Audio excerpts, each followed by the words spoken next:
ఓం మహాగణాధిపతయే నమః. ఓం గురుభ్యో నమః. ఓం శ్రీమాత్రే నమః.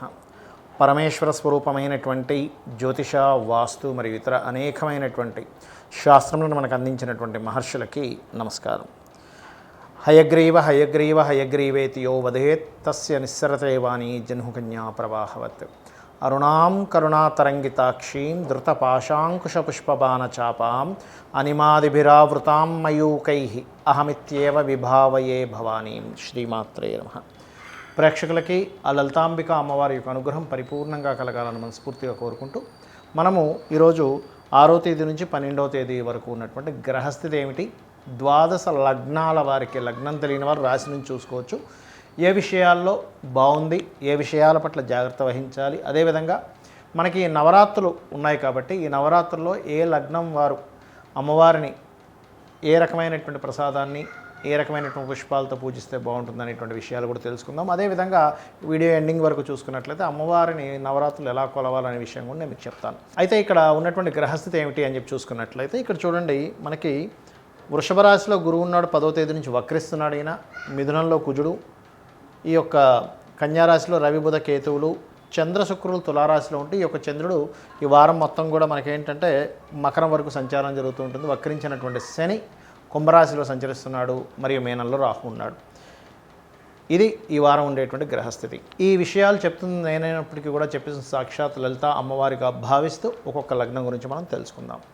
తులాలగ్నము, తులారాశి. తులవారికి కనుక చూసుకున్నట్లయితే పర్టికులర్గా మీకు శుక్రుడు లగ్నంలోనే ఉన్నాడు. ఇది చాలా మంచి విషయం, ఎందుకంటే ఉద్యోగ సంబంధించిన విషయంలో, అందులో ముఖ్యంగా ఆటోమొబైల్ రిలేటెడ్ సంబంధించిన, కన్స్ట్రక్షన్ రిలేటెడ్ సంబంధించిన, ఫ్యాషన్ రిలేటెడ్ సంబంధించిన, బ్యాంకింగ్ రిలేటెడ్ సంబంధించిన, లేనట్లయితే ట్రాన్స్పోర్ట్ ట్రావెలింగ్ రిలేటెడ్ సంబంధించిన వాటిల్లో ఉద్యోగ అవకాశాలు ఎక్కువగా వస్తాయి మీకు.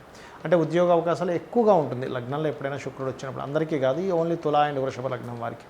అయితే ఇక్కడ గోచారంలో ఎప్పుడైతే ఈ శుక్రుడు ఇచ్చాడో కంఫర్ట్ జాబ్స్ కూడా ఇస్తారు, కాకపోతే కాస్త ప్రయాణాలు ఎక్కువగా ఉంటాయి జాబ్లో, ఎందుకంటే చరలగ్నం అయింది కాబట్టి తులా లగ్నానికి.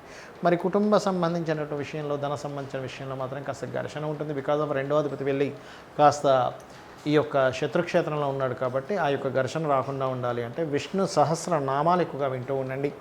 మరియు అదేవిధంగా ఈ యొక్క 3వ అధిపతి ఎప్పుడైతే అష్టమ స్థానంలో వెళ్ళి కూర్చున్నాడో, ఈ 3వ స్థానం అనేటువంటిది ఏంటంటే ముఖ్యంగా షార్ట్ జర్నీ స్థానము.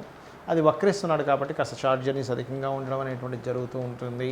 మరియు కాస్త ఏదైనా ప్రాపర్టీస్ తీసుకునేటప్పుడు, వాహనాల మీద వెళ్ళేటప్పుడు 4వ స్థానం వైపు శని యొక్క రాక మరియు కుజుడి యొక్క దృష్టి ఉంది కాబట్టి మీరు ప్రాపర్టీస్ అది ఏదైనా తీసుకునేటప్పుడు కానీ, వాహనం మీద వెళ్ళేటప్పుడు కానీ, ఏదైనా కోర్సెస్ నేర్చుకునేటువంటి అంశాల్లో కానీ, తల్లిగారి ఆరోగ్య విషయంలో కానీ, తల్లి తరపు వాళ్ళతో ఏదైనా ఘర్షణ కానీ చూపిస్తుంది. కాబట్టి ఈ యొక్క విషయాల్లో కొంత జాగ్రత్తగా ఉండండి. మరియు అదేవిధంగా సంతానం కోసం కాస్త ప్రయత్నం చేసేటువంటి వారికి కూడా కొంత డిస్టర్బెన్స్ ఉంటుంది. ఫ్రెండ్స్, సంతానము, ప్రేమ వ్యవహారాలకు సంబంధించిన విషయంలో 6వ స్థానంలో రాహు ఉండడం చాలా మంచిది. ఎందుకంటే ఒక పోరాడేటువంటి ప్రతిమని, లేనట్లయితే ఒక స్ట్రాంగ్గా ఒక విల్ పవర్ని ఇస్తుంది రాహు 6లో ఉన్నప్పుడు. దానివల్ల మీకు మంచి ఫలితాలు ఉంటాయి. అదేవిధంగా లగ్నంలో శుక్రుడు సప్తమాన్ని చూస్తూ, ఈ గురువు ఎప్పుడైతే వక్రించి సప్తమంలోకి వస్తున్నాడో అంటే లగ్న సప్తమాలు శుభగ్రహాలతో కనెక్ట్ అవుతున్నాయి. ఎప్పుడైతే శుభగ్రహాలతో ఈ రకంగా కనెక్ట్ అవుతుందో ఇది ఇచ్చేటువంటి రిజల్ట్ ఏమిటి అంటే వివాహ సంబంధించినటువంటి విషయాల్లో చాలా కలిసి రావడం జరుగుతుంది. ఇది గుర్తుపెట్టుకోండి. అలాగే ఇందాక మనం చెప్పుకున్నట్టుగా ప్రతి రాశికి కూడా సూర్యగ్రహణం అయిపోయింది కాబట్టి మీ లగ్నం తులా లగ్నాత్ ఎక్కడైతే మీకు 12వ స్థానంలో సూర్యగ్రహణం ఏర్పడిందో ఇది వివాహ జీవితం మీద ఒక 40 డేస్ కాస్త జాగ్రత్తగా ఉండాలి. కాబట్టి మీరు ఏం చేస్తారంటే ఈ నవరాత్రుల్లో ముఖ్యంగా ఇన్వెస్ట్మెంట్స్ అండ్ వివాహ జీవితం విషయంలో, ఏదైనా విదేశాలకు వెళ్ళేటువంటి అంశాల్లో కొంత జాగ్రత్తగా ఉండాలి. ఈ 40 రోజులు మీరు చేయవలసింది ఏమిటంటే లలితా సహస్రనామాల్లో ఓం శివకామేశ్వరాంకస్త శివాస్వాధీన వల్లభాయ నమః చేయండి. అదేవిధంగా సూర్య, గణపతి, విష్ణు ఆలయాలకు వెళ్ళి ఏదైనా సేవ చేయండి. ఈ నవరాత్రుల్లో కూడా ఈ నామాన్ని ఎక్కువగా స్మరించుకోండి. అన్ని విధాలా మీకు బాగుంటుంది. చాలామందికి నవరాత్రుల్లో పూజ ఏదైతే అమ్మవారికి చేస్తామో దాని యొక్క ఫలితం ఎంత గొప్పది అంటే, ఈ సమయంలో నవరాత్రులు అంటారు. అంటే ఈ నవరాత్రుల్లో అమ్మవారి ఆరాధన మీ పూర్వజన్మల్లో చేసినటువంటి కర్మని పూర్తిగా తొలగిస్తుంది, గుర్తుపెట్టుకోండి. కాకపోతే భక్తి శ్రద్ధలతో చేయాలి. ఎలా చేయాలి? చక్కగా మీ ఇంట్లో ఒక రూమ్ ఏదైనా పెట్టుకొని అందులో, లేదా పూజా మందిరంలోనే చక్కగా మీరు వాటికి ముందు రోజే సామాగ్రి అంతా తెచ్చుకోండి. మొత్తం సామాగ్రి ముందు రోజు తెచ్చుకొని, పువ్వులు, ఆకులు, మన తమలపాకులు లాంటివి ఏ రోజుకి ఆ రోజు తెచ్చుకోవచ్చు. కాకపోతే పూజా మందిరాన్ని చక్కగా వేప మండలతోని మరియు మామిడాకులతోని అలంకరించుకోవాలట. అలాగే మీరు కలశం పెడితే కనుక 9 రోజులు కలశం పెట్టి చేయాలి. మాకు తెలియదండి అని అనుకునేవారు కలశం పెట్టుకోవాలని రూల్ ఏం లేదు. అమ్మవారి పటం పెట్టుకోవచ్చు, శ్రీచక్రం ఉంటే శ్రీచక్రం కూడా పెట్టుకోవచ్చు. ఇక్కడ ఏంటంటే చక్కగా ఓ పీట పరిచి దాని మీద చక్కగా బియ్యం అది వేసి, వస్త్రం వేసి దాని మీద బియ్యం అది వేసి చక్కగా కలశం పెట్టుకునేటువంటి వారు అందులో గంగా యమున తీర్థ నదులకు సంబంధించిన నీరు కనుక్కున్నట్లయితే వాటిలో వేయడము, లేదంటే ఇంట్లోనే ఉన్నటువంటి చక్కగా మంచినీరు తీసుకొని గంగే యమునే అనుకుంటూ అందులో వాటర్ వేయడము. అదేవిధంగా అందులో 5 రకాల పత్రాలు వేయమని చెప్తూ ఉంటారు. మనకి మామిడి, అదేవిధంగా జమ్మి, బిల్వము, ఇట్లాంటివి 5 రకాల పత్రాలు, మంచి పత్రాలు వేయాలి. అదేవిధంగా మందార పువ్వులతో అమ్మవారిని ఎక్కువగా అర్చిస్తే మంచిది అనేటువంటి శాస్త్రం. దాంతోపాటు ఒరిజినల్గా అయితే ఇంట్లో ఉండేటువంటి పూజ గదిని మనం చక్కగా ఈ నవరాత్రుల్లో ఆవు పేడతో అలకమని చెప్తారు. ఇప్పుడంతా టైల్స్ వచ్చేసాయి కాబట్టి కనీసం ఆవు పేడ ముద్దైనా సరే పెట్టుకోండి. అదేవిధంగా పూజ 9 రోజులు అయిపోయిన తర్వాత కలశాన్ని దానం చేయాలి. అది ఏ కలశమైనా కానీ. కొంతమంది ఆ కలశంలో నవరత్నాలు, బంగారం వేస్తారు. వాటిని దానం చేయాల్సిన అవసరం లేదు. కలశం మాత్రం ఖచ్చితంగా దానం చేయాలి. అది వెండైనా, ఇత్తడైనా, రాగైనా, ఏదైనా బంగారం అయినా కూడా. అదేవిధంగా మొదటి రోజు రుక్విత్తుల్ని పిలుచుకొని ఒకళ్ళని కానీ, ముగ్గురిని కానీ, 5గురిని కానీ పిలిపించుకొని మీరు ఏం చేస్తారంటే చక్కగా వారి చేత వారికి దీక్షా వస్త్రాలు అది ఇచ్చి వారి చేత ఈ నవరాత్రులు కూడా మన పారాయణాలు అంటే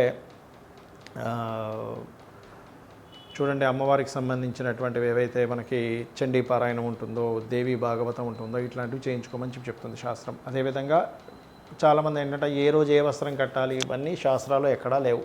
వాళ్ళ భక్తిని కొద్దీ వాళ్ళకు ఉండేటువంటి వాళ్ళ ప్రాంతంలో ఉండేటువంటి ఆచార వ్యవహారాలను బట్టి చేస్తూ ఉంటారు. అదేవిధంగా మీకు ఏదైనా సరే బాగా గురుబలం తక్కువగా ఉందనుకునేటువంటి వారు పులిహోర ఎక్కువగా నైవేద్యం పెట్టండి. మేము ఎప్పుడు కూడా హ్యాపీనెస్ అనేది లేదు మాకు అనుకునేటువంటి వారు పాయసాన్ని నైవేద్యం, పాయసాన్న ప్రియ అని ఉంటుంది.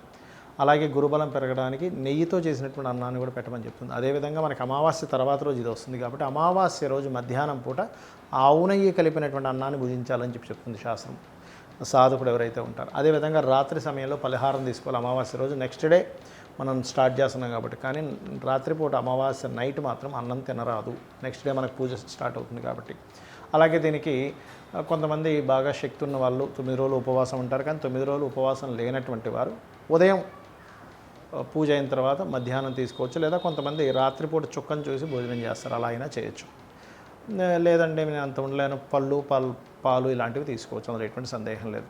అయితే ఈ శ్రీచక్రం పెట్టుకొని కుంకుమతో అర్చించడం, లేదా నాకే మంత్రం తెలియదు అనుకునేటువంటి వారు శ్రీమాత్రే నమః అనే నామస్మరణ చేయడం, రోజుకొక 35 పిలిచి ఆకు, ఒక్క, జాకెట్ బట్ట ఇవన్నీ ఇస్తూ ఉంటారు. అవన్నీ ఖచ్చితంగా ఇవ్వాలని చెప్తుంది శాస్త్రం.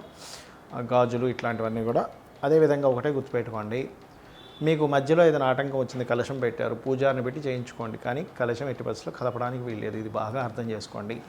అలాగే భక్తి శ్రద్ధలతో త్రికాలంలో ఎందుకు చేయమని చెప్పారంటే ఉదయం, మధ్యాహ్నం, సాయంత్రం కూడా. మీకు కుదరలేదు కనీసం 2 పూటలు చేయండి. ఏమంటే అది కూడా నాకు కుదరదు, పొద్దున్న 5ంటికి నేను జాబ్కి వెళ్ళిపోవాలి, 6ంటికి వెళ్ళిపోవాలి, నేను ఎప్పుడు లగాలి, ఏంటంటే పరిస్థితి అనుకునేవారు కనీసం రాత్రిపూట అయినా చేయండి. కానీ కనీసం 2 పూటలు కనుక చేసినట్లయితే మీరు ఏదైతే కర్మ చేశారో పూర్వజన్మల్లో దాన్ని తొలగించేటువంటి ఇది అమ్మవారి అనుగ్రహం ద్వారా కలుగుతుంది. మరియు ఈ రోగబాధలు తగ్గుతాయి ముఖ్యంగా ఇంట్లో ఉండేటువంటి. ఎందుకంటే ఈ యమద్రంష్టికలు అంటారు ఈ సమయాన్ని, నవరాత్రుల సమయంలో. అంటే ఒకవైపు నెగటివ్ ఎనర్జీ ఫామ్ అవుతుంది, ఒకవైపు పాజిటివ్ ఎనర్జీ కూడా ఉంటుంది. మీరు దేన్ని పట్టుకుంటారు అనేది ఇక్కడ ముఖ్యం. ఎందుకంటే చక్కగా ఏ పూజ చేయకుండా అలాగే ఉన్నారు, రోగాలు పెరగడం, చికాకులు పెరగడం జరుగుతుంది. అలా కాకుండా అమ్మవారిని కనుక పట్టుకోగలిగితే ఖచ్చితంగా మీరు చేసేటువంటి పూజ అది ఫలితం దక్కడం వల్ల మీరు 100% మీ యొక్క లైఫ్లో సక్సెస్ అనేటువంటిది చూస్తారు. గుర్తుపెట్టుకోండి. ఏమండి నాకు ఏ మంత్రం రాదు ఎలాగా అంటే చక్కగా మీరు కుంకుమ, పసుపు తీసుకొని శ్రీచక్రం మీద లేకపోతే అమ్మవారి పట్టం దగ్గర శ్రీమాత్రే నమః, శ్రీమాత్రే నమః, శ్రీమాత్రే నమః అనుకుంటూ ఒక 108 సార్లు లేకపోతే ఒక అరగంట ఎంతో పెట్టుకొని అలా చేయండి. లేదా లలితాసహస్రనామాలు మీకు చదవడం రాదు, చక్కగా యూట్యూబ్లో మనకు ప్లే అవుతుంటాయి. ప్లే అవుతూ ఉంటే చక్కగా మీరు మనసులో అనుకుంటే ఆ మంత్రాన్ని, నామాన్ని మనసులో అనుకుంటూ ఉండండి, ఆ వస్తున్నటువంటి దాన్ని. అలా ఉదయం, సాయంత్రం కూడా చేయొచ్చు. కాకపోతే చీరలు ఏదైనా కట్టి మీరు విగ్రహంలా పెట్టుకుని చీరలు ఏదైనా కడితే మాత్రం రోజు చీర మార్చాలి, గుర్తుపెట్టుకోండి. ఇలా చేయండి, అన్ని విధాలా మీకు బాగుంటుంది. దీక్ష తీసుకొని చేసేటువంటి వారు ఎర్రటి వస్త్రం ధరించండి.